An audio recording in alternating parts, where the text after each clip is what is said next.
नमस्कार। आप सभी का एक और नए वीडियो में हार्दिक स्वागत और अभिनंदन। प्यारे मित्रों, आज का वीडियो मेरे उन छोटे भाइयों और बहनों के लिए हैं जो अभी या तो 12th पास करने वाले हैं या 1-2 साल में 12th पास कर चुके हैं, क्योंकि प्री BSTC या जिसको प्री DLED कह सकते हैं उसकी प्रिपरेशन करना एक 12वीं पास विद्यार्थी के लिए बड़ा कठिन होता है।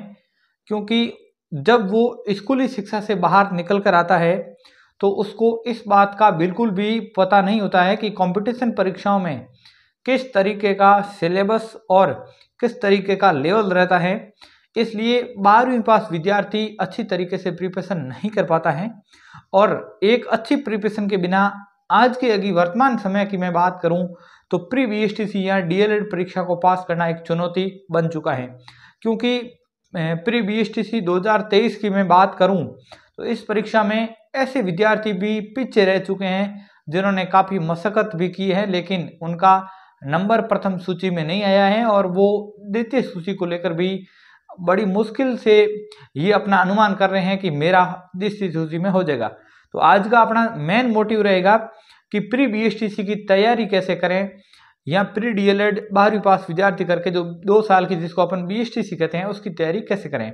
तो आज के वीडियो में मैं पूरी बात इस पे करने वाला हूँ। क्या सिलेबस है, कौन सी बुक्स पढ़नी है, तो आप धैर्य बनाए रखें और पूरा वीडियो जरूर देखें। चलिए शुरू करते हैं। मैं सबसे पहले अगर बात करता हूँ पाठ्यक्रम की, तो प्री BSTC के अंदर 4 पार्ट में आपका पाठ्यक्रम डिवाइड रहता है।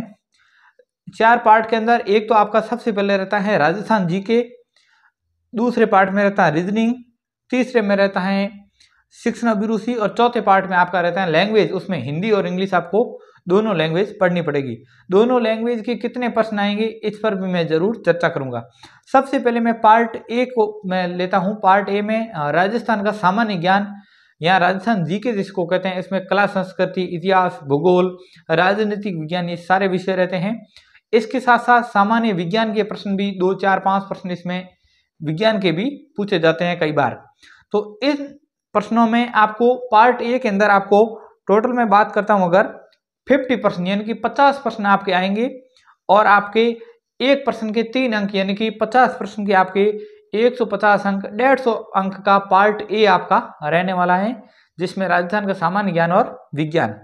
इसमें आपको क्या पढ़ना है, अगर आप 12th पास अभी करके जा रहे हैं, जैसे मान लो इस बार 12th दिया है या लास्ट ईयर 12th दिया है, तो आप बिल्कुल कंपटीशन के एक नए विद्यार्थी हैं, तो आप लोगों को मैं GK की प्रॉपर बुक नहीं बताकर आपको केवल गाइड को सजेस्ट करूंगा कि आप इस गाइड को पढ़ेंगे तो आपके लिए अच्छा हो सकता है। आप लक्ष्य की गाइड ले लें मार्केट से, या राय पब्लिकेशन की गाइड ले लें, या कोई भी एक अच्छी गाइड ले लें। दक्ष की भी गाइड आती है, बहुत सारी गाइडें आती हैं, लेकिन कोई भी एक गाइड ले लें और उस गाइड को आप बार बार पढ़ें। क्योंकि राजस्थान GK आपको अभी इतना नॉलेज नहीं है कि आप अदर मतलब जैसे अलग अलग पार्ट की बुक वाइज पढ़ सकते हैं।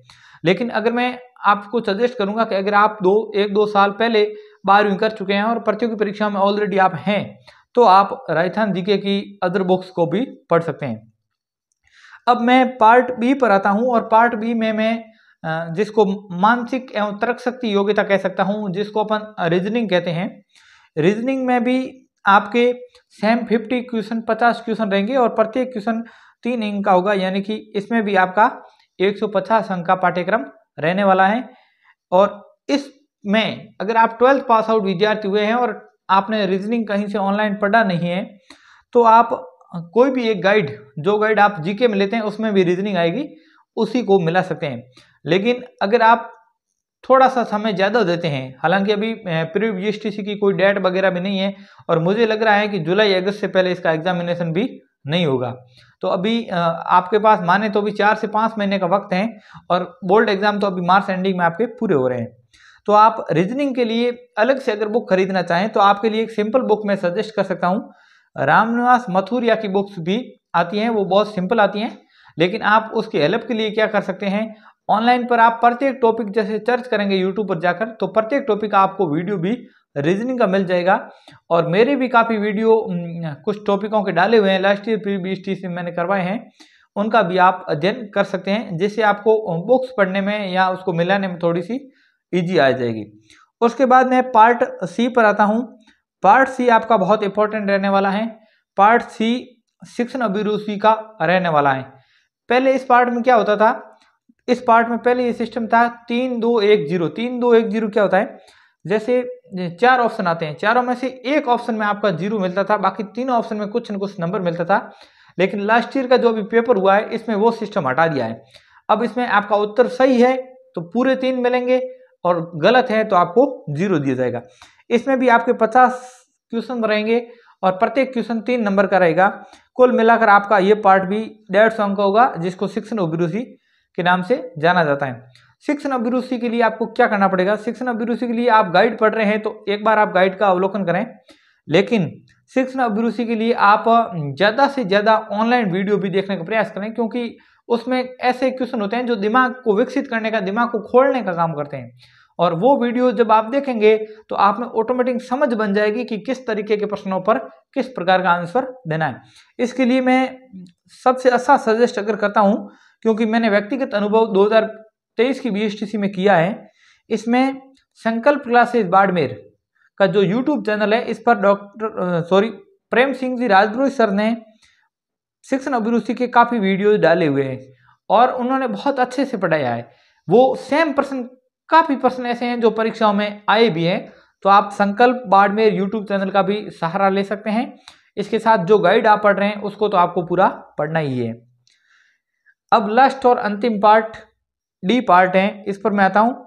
इसमें आपके 50 क्वेश्चन रहेंगे और 50 क्वेश्चनों में आपको 2 लैंग्वेज देखने को मिलेगी, एक रहेगी हिंदी और दूसरी रहेगी इंग्लिश। अगर मैं हिंदी की बात करता हूँ तो हिंदी में आपके 30% और अंग्रेजी में 20%, कुल मिलाकर 2 लैंग्वेज और 50%। इसमें भी सेम फॉर्मूला, एक क्वेश्चन 3 नंबर का, तो 50 क्वेश्चन 150 अंक के, लेकिन इसमें हिंदी आपकी 90 नंबर की और इंग्लिश आपकी रहेगी वो 60 अंक की रहने वाली है। अब सबसे पहले मैं हिंदी के लिए बताना चाहूँगा कि हिंदी में आपको क्या पढ़ना है, वो सेम ही गाइड, कोई भी ये गाइड लाओ, उसमें सारे सब्जेक्ट कॉमन होंगे। BSTC के लिए एक ही गाइड आएगी, उस गाइड से आप अध्ययन कर सकते हैं। इसके अलावा अगर आप थोड़ा सा डिटेल अध्ययन करना चाहते हैं तो, क्योंकि गाइड में इतना विस्तृत लिखा हुआ नहीं होता है, क्योंकि इसमें सारे सब्जेक्ट मेंशन किए हुए हैं और गाइड इतनी आती हैं, इससे ज़्यादा गाइड बना नहीं सकते हैं। इस वजह से आप अलग से अगर हिंदी की बुक्स पढ़ना चाहें तो हिंदी में आप जैसे वोकेब आती है, जैसे मैं बात करता हूँ पर्यायवाची, युग्म शब्द, विलोम शब्द, वाक्यांश के लिए एक शब्द, मुहावरे, लोकोक्तियाँ, ऐसे बहुत सारे टॉपिक हैं जो परीक्षाओं में लर्न करके ही आप उत्तर दे सकते हैं। तो उनके लिए आप राघव प्रकाश की बुक्स आती हैं, हालांकि मेरे पास ये बुक्स अवेलेबल भी है। जैसे ये बुक्स हैं राघव प्रकाश की, अगर आप 12th पास आउट हैं तो आपके लिए ये बुक्स बहुत अच्छी हैं। इसकी लैंग्वेज भी काफ़ी सिंपल है और बहुत डिटेल मैटर हैं। एक बार आप पढ़ लेंगे तो आपके आगे रीट और तृतीय श्रेणी अध्यापक भर्ती में भी ये पुस्तक सेम काम आ जाएगी, क्योंकि वहाँ पर भी आपका हिंदी का सिलेबस रहने वाला है। उसके बाद मैं हिंदी के बाद 60 नंबर की जो अंग्रेजी रहने वाली है उस पर बात करूँगा। इसके लिए आप लक्ष्य की गाइड लाते हैं तो लक्ष्य की गाइड वॉच कर सकते हैं, और यहाँ आप जो भी गाइड लाएं उसमें प्रीवियस ईयर BSTC के जो प्रश्न दे रखे हैं उनका आप अध्ययन जरूर करें। हर गाइड में प्रीवियस ईयर के 4-5 पेपर दे रखे होते हैं, उनका आप अच्छे से अध्ययन करें, क्योंकि इन परीक्षाओं में प्रश्न अंग्रेजी में इतने टफ नहीं पूछे जाते हैं, हल्के हल्के प्रश्न होते हैं और इनका आप आसानी से अध्ययन भी कर सकते हैं। ये सारों पार्ट कुल मिलाकर आपके प्रश्न रहने वाले 200 और अंक रहने वाले 600। अगर मैं 2023 BSTC की कट ऑफ की बात करता हूं तो प्रथम लिस्ट में लगभग 402 से 405 OBC बॉयज़ की बात करता हूं, 402 से 405 के बीच रही है, क्योंकि 405 वाले का हो गया है और 402 वाले का हुआ नहीं है। इस वजह से प्रथम लिस्ट में अगर आप मान लो कि 400 नंबर से कट ऑफ ऊपर ही रहने वाले, क्योंकि सेकंड लिस्ट में कट ऑफ में इतना फर्क पड़ता नहीं है, इसलिए आप 600 में से कम 450 का टारगेट लेकर चलेंगे, तब जाकर आपका बेड़ा पार होने वाला है। तो उम्मीद करता हूं कि आज की जो जानकारी है वो आपको अच्छी लगी होगी। जानकारी अच्छी लगी है तो वीडियो को लाइक करिए और चैनल पर पहली बार हैं तो सब्सक्राइब जरूर करिए। मिलते हैं नेक्स्ट वीडियो में, तब तक के लिए जय हिंद, जय Bharat, bye bye, take care.